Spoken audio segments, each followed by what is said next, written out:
So of course we're talking about, being a multi-instrumentalist. And I thought today maybe we could talk about, those gigs where you play more than one instrument. And not just like, because I find myself playing saxophone and flute, or saxophone, flute, and clarinet on a gig.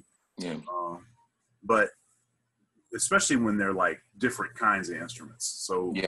Like saxophone and guitar. I remember one of the first times I heard you play guitar, which actually, I don't know if I told you this, that was a primary influence in me learning guitar, actually. Did not know that. Yeah. Wow. I had been interested in the instrument. Mm-hmm. I was working at Vineyard Columbus, which is a guitar-driven kind of community, and I was getting more familiar with the guitar because I was writing for guitar more often. Mm-hmm. And in a couple of my bands, my quartet groups, I was using more guitar players than I was using keyboard players. Yeah.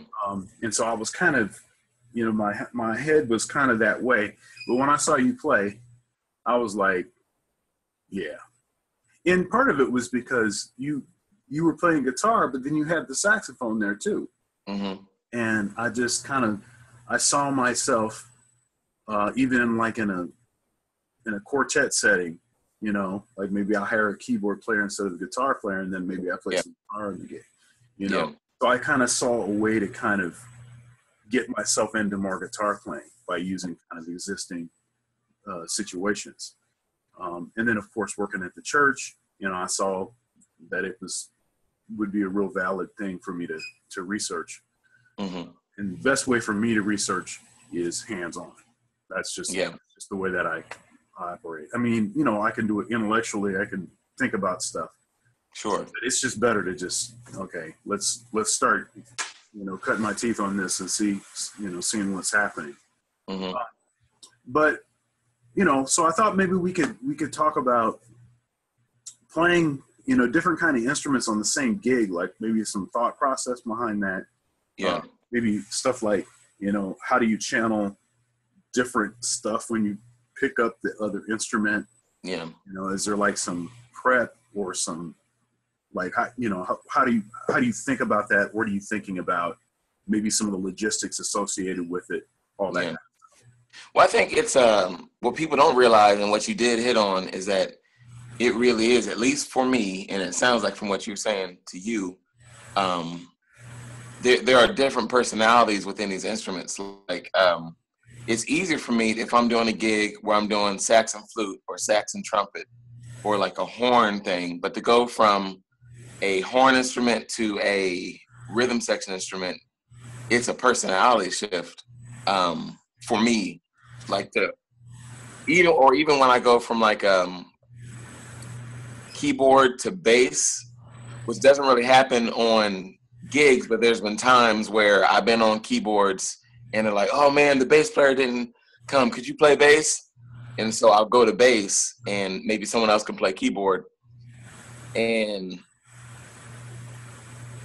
I just noticed within myself, there's a different, it sounds weird, not like I'm schizophrenic, but like my mannerisms or how I approach the music is a total different slant, instrument to instrument, because the functions are so different. The function of being a horn player and the function of being a drummer are night and day on how you approach the instrument on your role. And so I think the thinking, and like you said, you use the word channel, the mindset that you channel is totally different. So I actually, believe it or not, I prefer not doing that. I'm not a big fan of, I'd rather, if tonight I'm a guitar player, I just want to be a guitar player tonight, or if tonight I'm going to be the drummer, I'd rather do that just for that purpose, because sometimes it's difficult for me to switch. And it takes like a song for me to get into the drummer thing, or a song to get into the keyboard player thing. Right. And then also from the audience standpoint, sometimes it feels like I'm being a sideshow, and I don't like that feeling. Yeah. Like it feels like it's less about the music, and everybody's like, whoa, he was just playing drums. Now he's playing flute. and it's like, and I feel the stares and like the little smiles, and the people don't mean it's not their fault. They're just, they may be impressed, but I prefer what we're doing to be about the music and not to be like this. What's he gonna play next, guys? It's like, okay, that's not my thing. Yeah, and I especially playing at the church,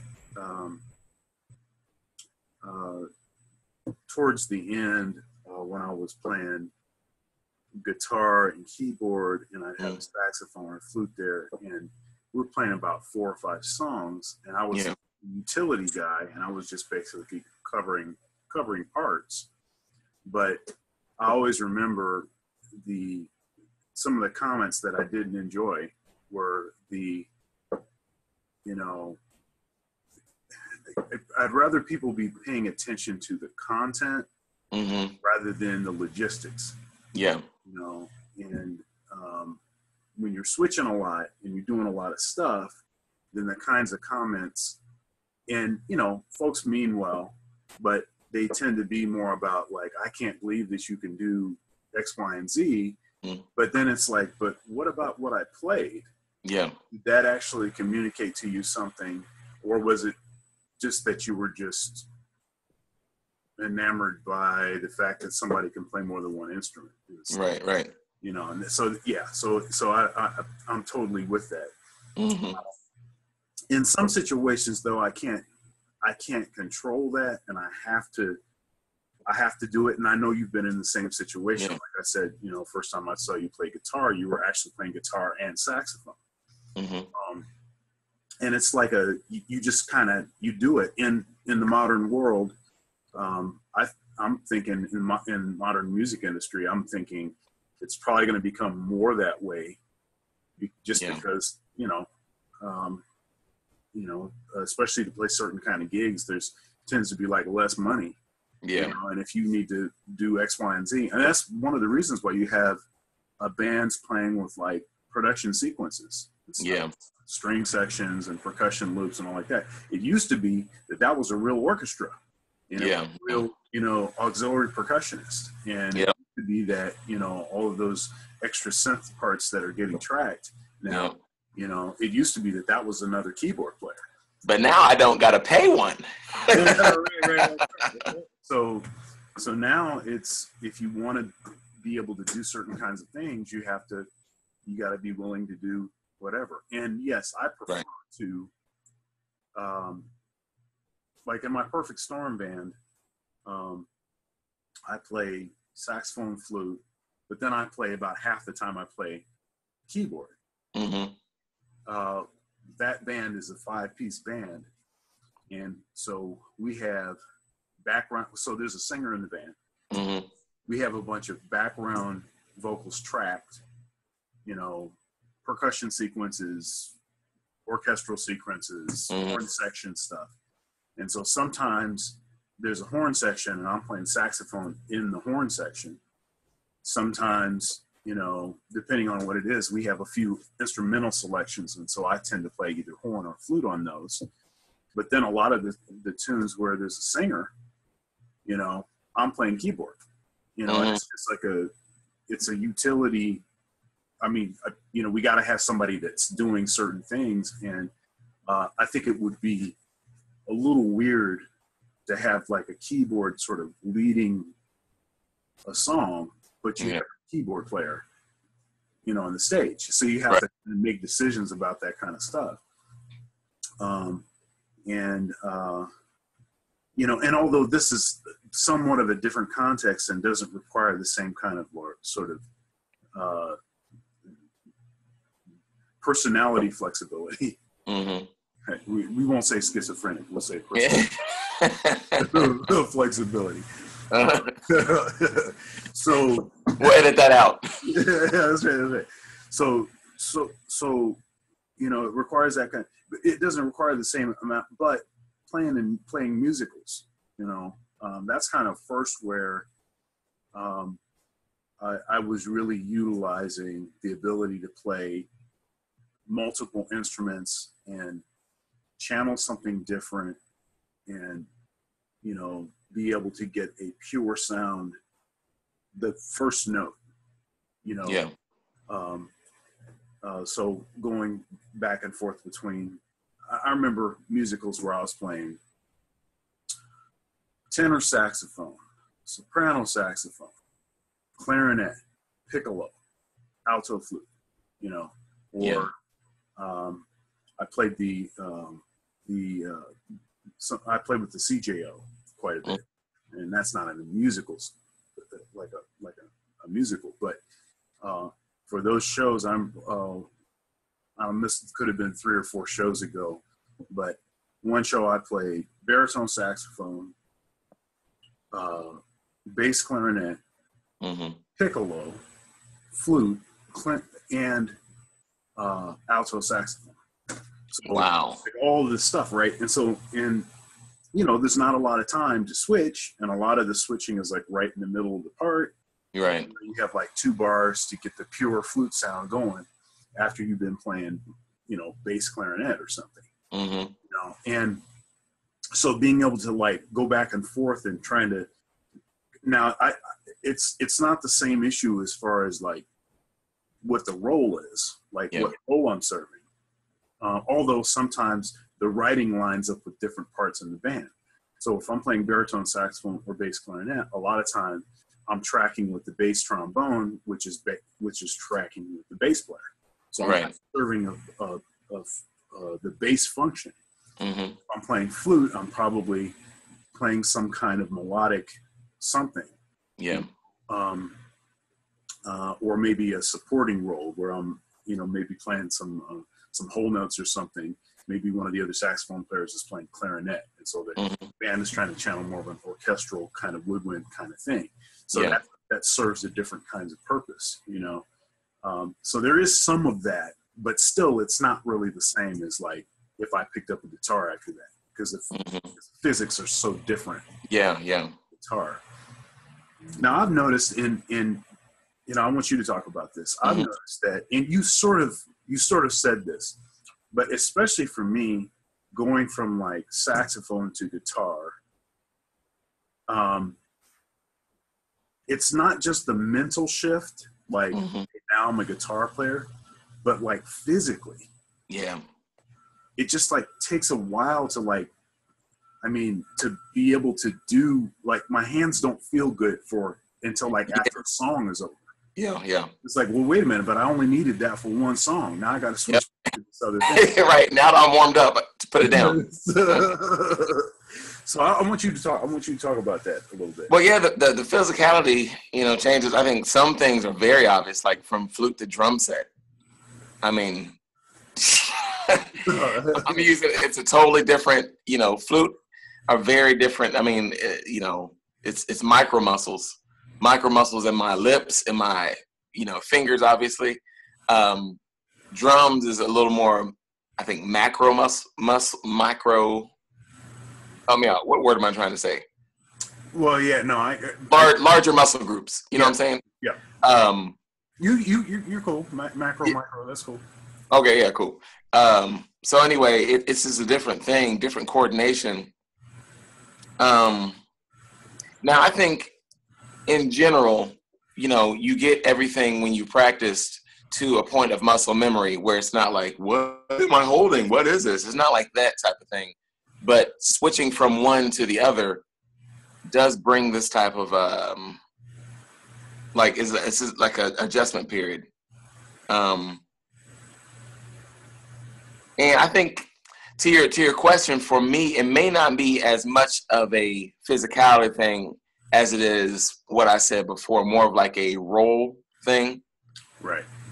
I think that's the biggest difference for me. But to your point, it is the physicality of it. It takes like an adjustment period. And then, of course, if you use like guitar, the sound of your amp in the room, like it takes a minute. Like when you generally, the first tune for anyone, even if you just when you play one instrument, it takes like the first tune to get used to the room, to get used to your amp settings. you make your adjustments, and then by the second tune, let's go. That's sort of how Yeah. it sort of feels on a regular gig. But when you're, yeah, but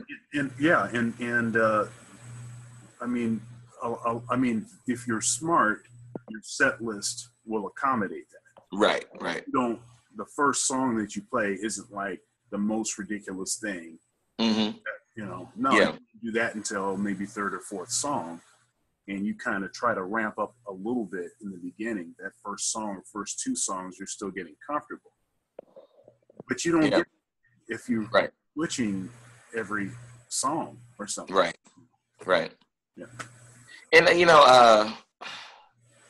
and well, you I feel like I won't be redundant, but you already made the point. Like, if you're playing saxophone and then you have to switch guitar for one song, by the time that song ends, now you're ready to go. But okay, put it back down and go back to the guitar or go back to the saxophone. So that's why I'm not a fan of being booked for gigs where it's like, play multiple things at one time. Mm-hmm.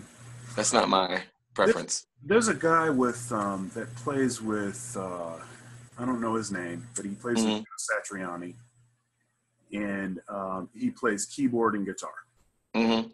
And although I think that would be, still kind of funky in one sense, but maybe less of a physical shift than playing saxophone and then playing guitar. Yeah. Playing flute and then playing guitar. Or something that I'm doing. Now, this doesn't require a physics shift per se, but a total mental shift. Yeah.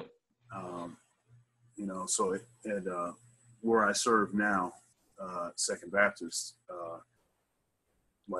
so we're getting ready for Easter, and actually Easter is this Sunday. Yeah. And on one of the mass choir selections, I'm playing bass. The other mass choir selection, I'm conducting. Mm-hmm. So, that kind of sort of mental shift. Now, they're not back to back. There's some space between.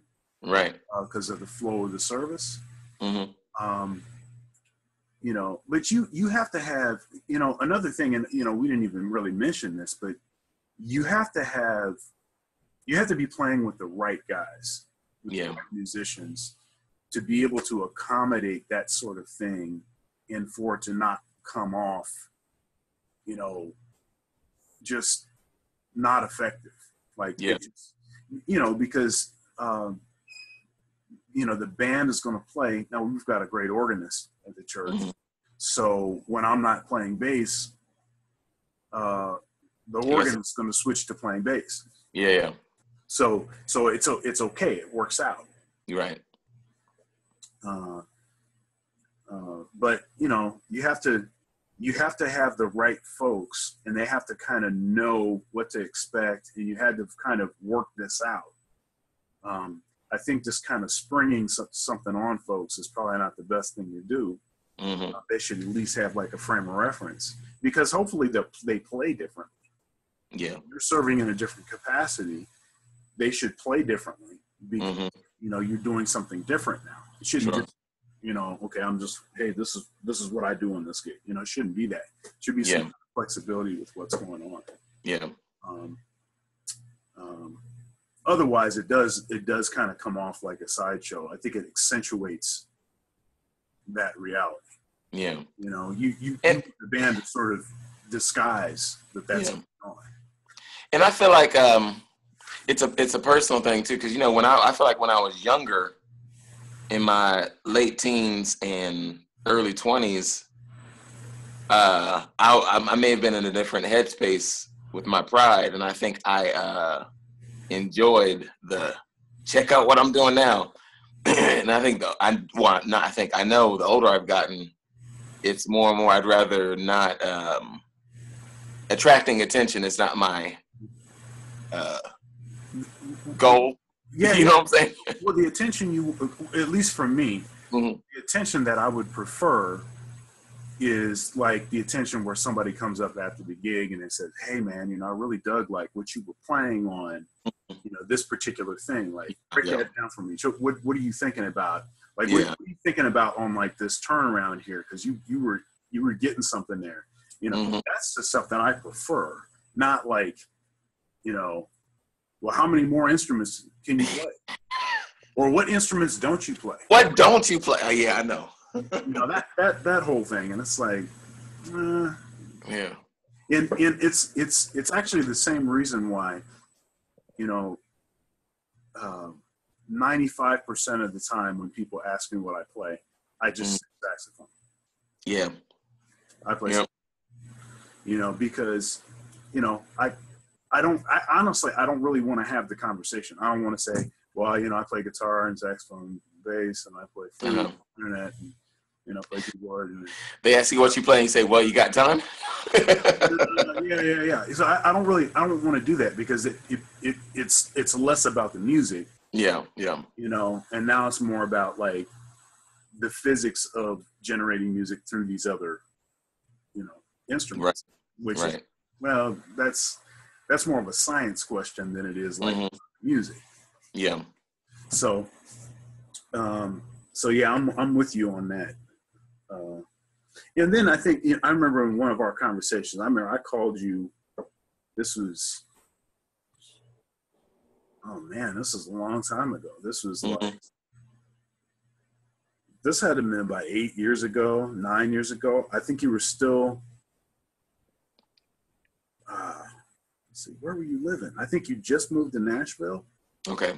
And I think we had a gig, and then as a follow-up, I called you. And then we were talking, and I was asking you some questions about, you know, how are you getting gigs on, you know, on other instruments? You know, I remember asking you some questions, and I was asking you about that with respect to bass in particular and some other things. And you were telling me that, like, in different parts of the country, folks don't even know the other instruments that you play. Don't even know. Yeah. And it's actually better that way. Yeah. You know, could you go a little bit into that? Yeah.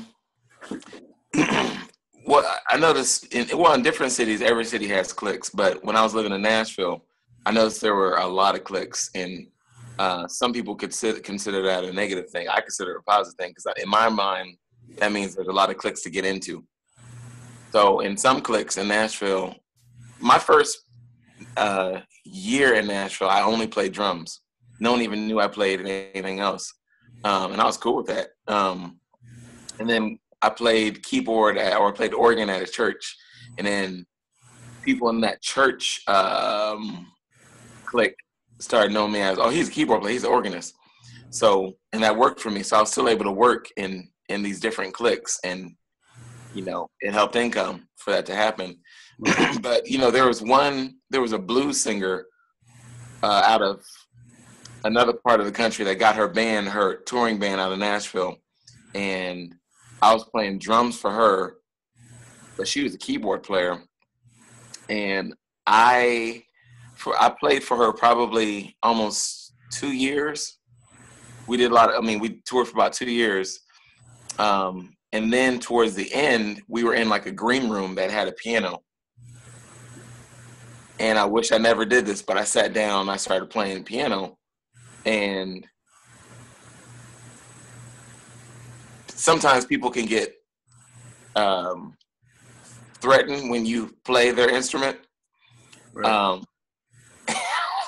Almost within 2 months, I just stopped getting calls on drums, and she just never called me again.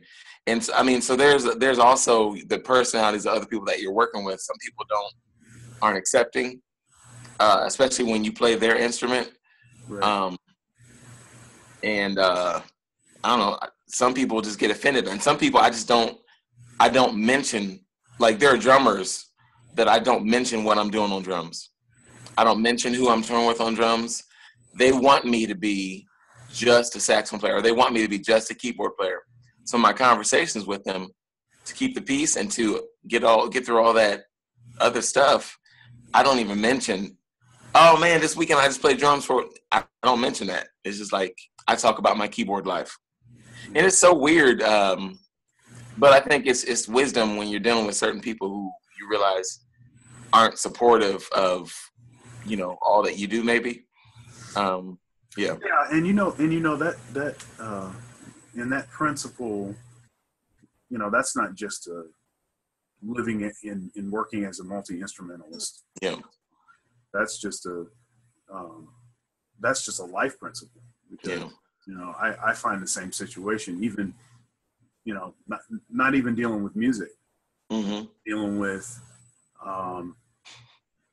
anywhere from being a parent to being, a regular, attender at the gym, Mm-hmm. to, trying to somewhat eat healthy, Yeah. to, working in different sort of places, working at a university, working at a church, Mm-hmm. Different memberships that I have, different clubs that I belong to, you're right. It's like a lot of folks, they don't like the idea that, people can excel doing lots of different kinds of things. Mm-hmm. It makes them feel insecure. It makes them feel, like they're not doing good enough, or they're not good enough for something. And because I don't want to accentuate that, because when you get folks insecure, that it's like you said, that's when you start losing gigs. Mm-hmm. You stop losing opportunities because people don't want you to be able to do that. They don't, it seems like you have an unfair advantage. Right. Now, I would push back on the unfair part of it, because, I worked for I worked for everything I got, nobody gave me anything, Right. Or even like for the fact that I'm finishing up a doctorate right now. Yeah. To most people, I don't talk about that. Mm-hmm. I just don't talk about it, or like what degree I have. I remember when I was, let's see here. I must have been 22, 23. I think I had finished my undergraduate degree, and I was working on my master's degree. And I had a buddy that had his master's, and he was working on his doctorate. Yeah. And this was just like as a summer job thing. We just thought it would be just like a cool thing. And this is kind of dating us. But there was a family video. Mm-hmm. They ain't no place to get, videos anymore. Right. So You just told on yourself. That's right. But there was a family video, and we both put applications in. Yeah. But we foolishly put our education Mm-hmm. on the application. It was for like a clerk position. Mm-hmm. Somebody that just stands at the desk, rings people out, checks the database, make sure that the videotapes are back where they go, does some, just some, simple job like that. I think it paid minimum wage. Yeah. Not a big deal. We were just thinking about it would be cool if we got a job at the same place working for the summer, something silly. Right. Yeah, man. We never got a call. Mm. Neither one of us ever got a call. Yeah. Now they had other reasons too, I'm sure. One of the things is like, sometimes it's not the best idea to hire people that are quote unquote overqualified for a position. Right. You don't know how long they're going to keep the position. Right. And I get that, but it's still kind of the same principle. It's like, well, why do we want to hire you for this job? Don't you, aren't you busy enough doing all this other stuff that you're doing? Right. So it turns into that, and it's better to just, don't volunteer any information and just ask the question that's being asked to you in the simplest form possible. Yep. Then just let people see you in your element, Mm-hmm. And then, hey, if they want to deal with you, then they call you. And if they don't, you know, then fine. Yeah. So it's really a special kind of musician or some, you know, that will even allow, that would even allow me in their setting to play more than one instrument. Mm-hmm. There's only a few people, like I can play with you that way. Mm-hmm. There's a real short list of folks. I can't, nope, can't play with most folks that way. I got it. Yeah. And then, of course, in my own situation, in my own band, obviously, I can do whatever I want. Right. That's it. That's it, man. Because right. they don't want that. Yeah. They really don't. They stay in your lane. Look, this is my lane. Okay. Mm-hmm. So you need to stay in your lane. Yeah. I don't want you proving that you can play my lane better than me. And, you know, don't do that. It just gets weird and vibey and annoying. Yeah. It's just to the point where it's just like, I'm just going to talk about something else. If you want me to be a keyboard player, I'll just talk about keyboard life. Right. Yeah. That's right. You got to play your role. Right.